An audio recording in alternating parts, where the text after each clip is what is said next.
আত্ম উপলব্ধি, বৈশ্বিক সংকট, ভার্চুয়াল উন্মাদনা এবং আমাদের বাংলাদেশ। গত কয়েকদিন ধরে চারপাশের পরিস্থিতি ও সামাজিক যোগাযোগ মাধ্যমের চিত্র পর্যবেক্ষণ করে মনের ভেতরে এক গভীর শূন্যতা ও হতাশা কাজ করছে। ফেসবুকের মতো প্ল্যাটফর্মগুলো আজ যেন চরম অস্থিরতা ও ফিতনার এক বিশাল ক্ষেত্র হয়ে দাঁড়িয়েছে, যা আমাদের দৈনন্দিন চিন্তা ও মানসিক শান্তিকে প্রবলভাবে ব্যাহত করছে। বৈশ্বিক সংঘাত ও আমাদের বেঁচে থাকার শঙ্কা। মধ্যপ্রাচ্যে ইরান, ইসরায়েল ও আমেরিকার মধ্যকার চলমান যুদ্ধ উত্তেজনা এক ভয়াবহ রূপ নিচ্ছে।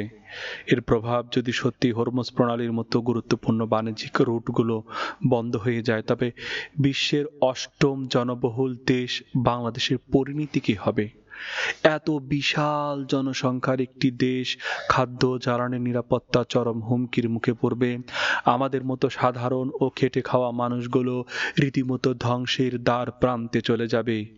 এই চরম আতঙ্ক আজ আমাদের গ্রাস করেছে। আমরা বুঝতে ভুলে যাই যে পরিস্থিতি স্বাভাবিক থাকলেই কেবল রাজনৈতিক নেতারা দেশ পরিচালনা করতে পারেন, কিন্তু বৈশ্বিক কোনো মহাবিপর্যয় নেমে এলে দেশের শীর্ষ নেতা বা রাষ্ট্রপ্রধানদের কিছুই করার থাকবে না। তখন অবস্থা থাকবে কেবলই ইয়া নাফসি ইয়া নাফসি। সবাই ছুটবে কেবল নিজ এবং নিজ পরিবারের অস্তিত্ব টিকে রাখার নিরন্তর ও এক অসহায় লড়াইয়ে। এই জন্য আমরা যে তারেক রহমানকে দেখি, আমরা যে শফিকুর রহমানকে দেখি, এগুলো সত্যিই কাগজের পুতুল মাত্র। দুনিয়ার বৈশ্বিক সংঘাতের কাছে এরা কিছুই না। ভার্চুয়াল দুনিয়া, অন্ধ বিভাজন এবং নৈতিক অবক্ষয় আমাদের কুড়িয়ে কুড়িয়ে খাচ্ছে। সামাজিক যোগাযোগ মাধ্যমের যে কাদা ছড়াছড়ি চলছে তা দেখে রীতিমতো হতাশ হতে হয়। বিভিন্ন ছাত্র সংগঠন বা রাজনৈতিক দলগুলোর অনুসারীদের মধ্যে এক নোংরা সাইবার যুদ্ধ চলছে। একে অপরকে ঘায়েল করতে কৃত্রিম বুদ্ধিমত্তা দিয়ে তৈরি ভুয়া ছবি, এডিট করা বক্তব্য বা ফেক নিউজ ছড়ানো হচ্ছে বিন্দুমাত্র লজ্জাবোধ ছাড়াই। সবচেয়ে আপেক্ষিক বিষয় হলো আমাদের অন্ধ আনুগত্য।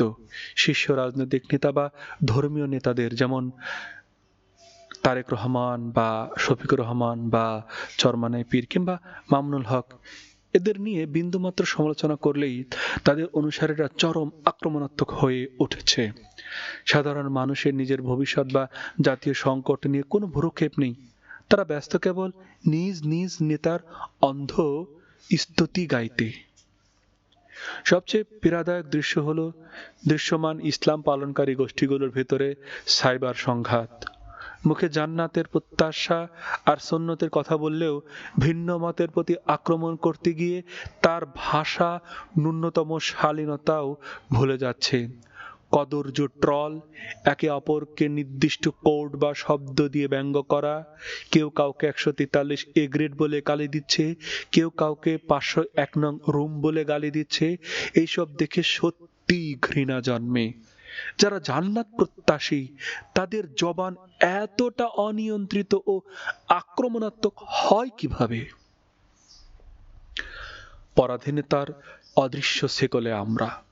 বাংলাদেশ আমাদের একটি স্বাধীন ভূখণ্ড আছে ঠিকই, কিন্তু অনেক সময় মনে হয় আমরা আজও সত্যিকারের স্বাধীনতা অর্জন করতে পারিনি। ক্ষমতার পালাবদলে বৃহৎ রাষ্ট্রগুলো যেমন ভারত বা আমেরিকার প্রভাব ও তোষণনীতি আমাদের ভূ রাজনীতিতে বারবার স্পষ্ট হয়েছে। এই অদৃশ্য দাসত্বের ধারা কি কোনোদিন ভাঙবে? তা হয়তো আমাদের জীবদ্দশায় দেখে যাওয়া সম্ভব হবে না।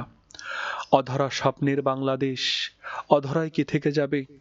মালয়েশিয়া বা সিঙ্গাপুরের মতো সাজানো গোছানো দুর্নীতিমুক্ত বা নাগরিক মৌলিক অধিকার যেমন চিকিৎসা, শিক্ষা, নিরাপদ খাদ্য, নিরাপদ সড়ক নিশ্চিত করা দেশের স্বপ্ন কি আমরা কোনোদিন পূরণ করতে পারবো? নিরাপদ খাদ্য বা নিরাপদ সড়ক, এই অতি সাধারণ দাবিগুলো কি এদেশে কখনো বাস্তবায়িত হবে? এর উত্তর আমাদের জানা নেই। রাষ্ট্রপ্রধানদের সদিচ্ছা থাকলেও তাদের চারপাশে রাজনৈতিক সংস্কৃতি ও দলীয় কর্মীরা তা বাস্তবায়ন করতে দেবে কিনা তা নিয়েও যথেষ্ট সন্দেহ রয়েছে।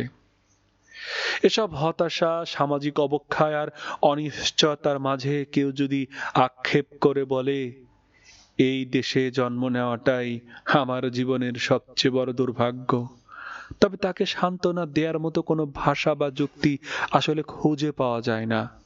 আমরা এক অদ্ভুত অন্ধকারের দিকে এগিয়ে যাচ্ছি, যেখান থেকে উত্তরণের পথ আমাদের কারোরই জানা নেই।